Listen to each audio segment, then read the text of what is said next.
Hello everyone. અમારી ઓપીડીમાં થોડા time પહેલાં એક 7 મહિનાની પ્રેગ્નન્ટ ફિમેલ આવે છે. જ્યારે અમે એની હિસ્ટ્રી લેતા હોય છે ત્યારે અમે ફિમેલને પૂછીએ છીએ કે તમારે આયર્ન, ફોલિક એસિડ અને કેલ્શિયમની દવા તમે ટાઈમે લો છો કે નહીં.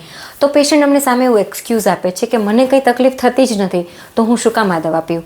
તો સૌપ્રથમ આયર્ન, ફોલિક એસિડ અને કેલ્શિયમની દવા પ્રેગ્નન્સી દરમિયાન ડૉક્ટર તમને 4th મંથથી સ્ટાર્ટ કરવાનું કહે છે અને ટીલ તમારી ડિલિવરી સુધી લેવાની હોય છે. તમે આ મેડિસિન પ્રેગ્નન્સી પછી, મતલબ કે તમારી ડિલિવરી પછી 3 મહિના સુધી પણ લઈ શકો છો. આયર્ન, ફોલિક એસિડ અને કેલ્શિયમની દવાનું શું મહત્વ છે પ્રેગ્નન્સી દરમિયાન?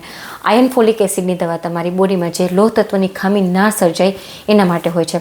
કેમ કે જો પ્રેગ્નન્સી દરમિયાન તમને લોહ તત્વની ખામી સર્જાઈ તો તમારી ડિલિવરી વહેલી થવાના ચાન્સીસ છે, તમારા બાળકનો વેઇટ ઓછો આવવાના ચાન્સીસ છે, ઘણી વખત પોસ્ટપાર્ટમ બ્લીડિંગ થવાના પણ ચાન્સીસ રહે છે. મતલબ કે ડિલિવરી પછી ખૂન વધારે પડે અને જેના લીધે તમારે લોહીની બોટલ ચડાવવાની પણ જરૂર પડતી હોય છે.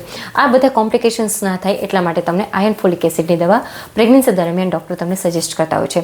સેમ એ રીતે કેલ્શિયમની દવા તમને એટલા માટે આપતા હોય છે કેમ કે બાળકના હાડકાના વિકાસ માટે, બાળકના પોતાના ગ્રોથ માટે અને મહિલાના માટે, જે પ્રેગ્નન્ટ ફિમેલ છે એના માટે પણ કેલ્શિયમ ખૂબ જ જરૂરી છે.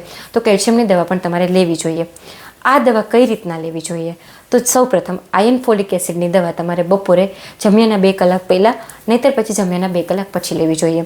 2 કલાક પહેલાં કે 2 કલાક પછી તમે આયર્ન, ફોલિક એસિડની દવા લો છો તો તમારે ખાટી વસ્તુ સાથે લેવી જોઈએ, જેમ કે લીંબુ શરબત છે, મોસંબીનું શરબત છે, મોસંબીનું જ્યુસ છે કે નારંગીના જ્યુસ સાથે. તો એના લીધે તમારું આયર્નનું એબ્સોર્પ્શન બોડીમાં સારું થશે અને જે તમારું હિમોગ્લોબિન વધારવામાં હેલ્પ કરશે. કેલ્શિયમની દવા તમારે જમીને રાત્રે લેવી જોઈએ, સૂતાના 1 કલાક પહેલાં, અને જમીને રાત્રે તમારે લેવી જોઈએ કેમ કે આ દવા તમારે જમીને લેવી જરૂરી છે. હવે આ બંને દવાને તમે એકસાથે ના લઈ શકો કેમ કે જો તમે આયર્ન, ફોલિક એસિડ અને કેલ્શિયમની દવા એકસાથે લીધી તો એના લીધે એબ્સોર્પ્શન ખરાબ થાય છે અને દવાની જે ઇફેક્ટ થવાની હોય એ ઇફેક્ટ સારી થતી નથી. તમને તકલીફ થતી હોય કે ના થતી હોય, I am requesting to all the pregnant females કે આયર્ન, ફોલિક એસિડ અને કેલ્શિયમની દવા તમારે લેવી જોઈએ. તમારા ગાયનેક તમને જે રીતે સજેસ્ટ કરે છે એ રીતના લેવી જોઈએ, પણ બંને દવાઓ એકસાથે ભેગી કરીને ના પીવી જોઈએ, બંને દવા અલગ અલગ પીવી જોઈએ. Thank you.